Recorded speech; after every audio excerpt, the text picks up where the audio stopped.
today I'm going to be talking about a 36 volt 300mm cordless line trimmer in the form of both a how-to guide and also as a review.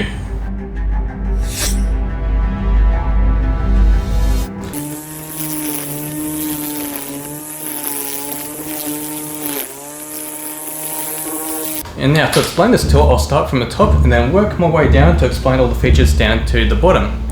And so with that, we'll talk about the battery setting first. And so with this 36 volt version, you need obviously two lots of 18 volt batteries. And can you run this on a single battery? No. The circuit will not complete unless you actually have both batteries in there and seated. As you can see, I only have one battery in there right now. And if I were to try to start this, nothing. However, when I put the second battery in, so next on the tool, we have the trigger and the safety. And you'll notice that if you try to press the trigger without the safety, it'll be locked shut. However, if you press the safety and then squeeze the trigger, you'll find it'll go in. Then after the trigger has been squeezed, you can then let go of the safety. But then if you were to let go, you'll have to start the whole process all over again. So safety, squeeze, release safety.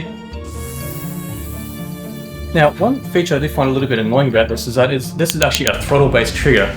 Whereas I'd prefer just to have it as an on or off type switch, because there's no situation where you wouldn't be wanting to be running this at full speed. And so it can get a little bit fatiguing after about half an hour to an hour, where you have to keep this fully squeezed as opposed to just being able to softly squeeze it. Now, moving down the tool here, we have this little slot here where you can put in a shoulder strap. Now, for me personally, I don't really see the need of a shoulder strap, which is why it is not attached. The tool only weighs about 3.1 kilograms, it's pretty easy to handle and move around. Alright, so now let's move down to the business part of the tool. So first up, you have this little guard here, and you can put this forward if you're worried about accidentally cutting some flowers that are near a garden edge or what have you. I'm personally not in that situation, so I personally don't really use this guard. Now, the way that this chops grass is that obviously this just basically flings around, it hits the grass at high speed and then it chops it. So if you're using a bit of common sense here, the spool is going to have much more speed here than what it would at here. And so when you're first approaching a blade of grass, you want to be trying to aim to have the grass hitting the spool at about here. But let's just say now that you come across a bit of thick weed and suddenly it shortens the line. So then what you can do is you can actually press this button here and then press it and it pulls out.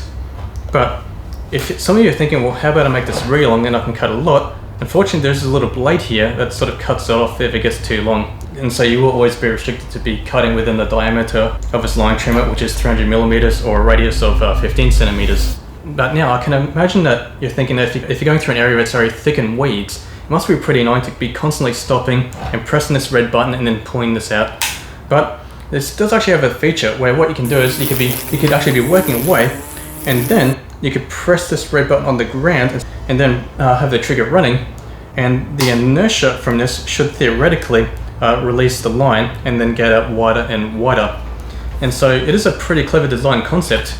However, from my experience in the real world, I find that this pretty rarely works, and I do have to actually turn the tool off and then actually manually press this red button and sort of pull it out. Maybe I'm doing something wrong because I'm a bit of a novice user, but I find it's something that doesn't work as advertised.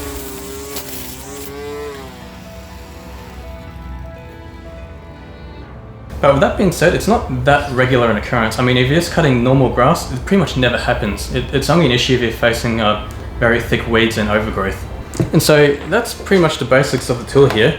And so let's actually demonstrate this tool in action now. But before doing so, also remember your PPE, so your hearing, your glasses, sun protection, and also some pretty thick footwear because there's going to be a lot of stuff flying at high speeds at the ground level.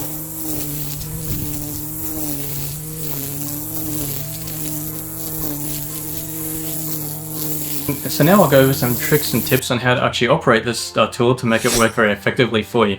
And so, as I was talking about before, I personally found this tool to be a little bit awkward, having to keep this constantly squeezed as you are moving and operating this tool about. I mean, yeah, it's pretty easy for about 10 minutes to keep your grip tight, but after about an hour it gets pretty fatiguing.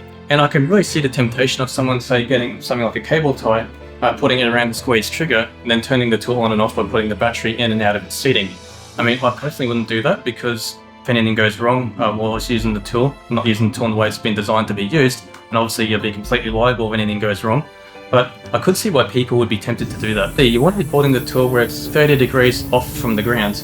And the reason being for this is that when this is cutting away, you want the tip of the line hitting the grass, not the bits that are closer to the spool. And the second reason being is that if anything gets flung about, it'll just be likely to skim across the ground in front of you. And so what if you're using this to get into some extreme overgrowth? Well, with this, it may be tempting just to get right into the base of the overgrown grass. But it's actually the recommended practice to start at the top and go over it many times and sort of just work your way down a little bit more every time. And I just thought that was a little bit of overly cautious advice, and I didn't really follow it at first. But I found after a bit of time of using this that actually is the quickest way to get through, because when you go straight for the base, it cuts the line a lot and you're constantly having to readjust the spool. And so one thing to be very mindful of is when using this tool, or basically any line trimmer, is that you have to be very mindful of pebble ricochet. And I've personally witnessed a case where I've seen someone using a petrol version of one of these, and a pebble actually broke the car's rear windscreen. And so the risk is definitely real. And so with this, Ozito actually recommends that no one should be within 10 meters of you working when you're using this. And what about things like parked cars or windows for houses or things like that? How do you actually reduce the odds of a road ricochet doing some damage to some bit of property that you're not too keen on damaging or replacing? Well, you can use this guard to your advantage. This guard is designed to protect you, and by default, it's obviously going to protect anything that's behind you as well. And so if it's anything like a car or something that you don't want scratched and you have to work around it or near it, well then just try to position yourself so you are between the object you're trying to protect and whatever you're trimming. But what if you wanted to get really fancy now and you wanted to do a vertical cut along a footpath? Well, for that, it's a pretty easy step. You just literally turn the tool 180 degrees and you're basically ready to go. Now for this, there isn't a simple technique or tip or trick that I can give to give you very neat lines. This actually does take a lot of practice and experience to get there. And as you can see from my B-roll footage here, I still have a long way to go. But at least I've started the process, and I'm hoping within about a year of doing this, I'll be able to get some pretty neat lines. So that's basically everything there is to talk about in regards to the 36 volt 300mm Ozito line trimmer. If you want a bit of a detailed guide on how to actually replace the spool in this, please see the separate video. And so this tool pretty much is ideal if accuracy is not too important and you have a very large area to trim. If however your situation is the opposite of this, if you have a small area to look after and accuracy is important, well then I'd recommend the 18 volt version of this tool. Anyway, thanks for watching. And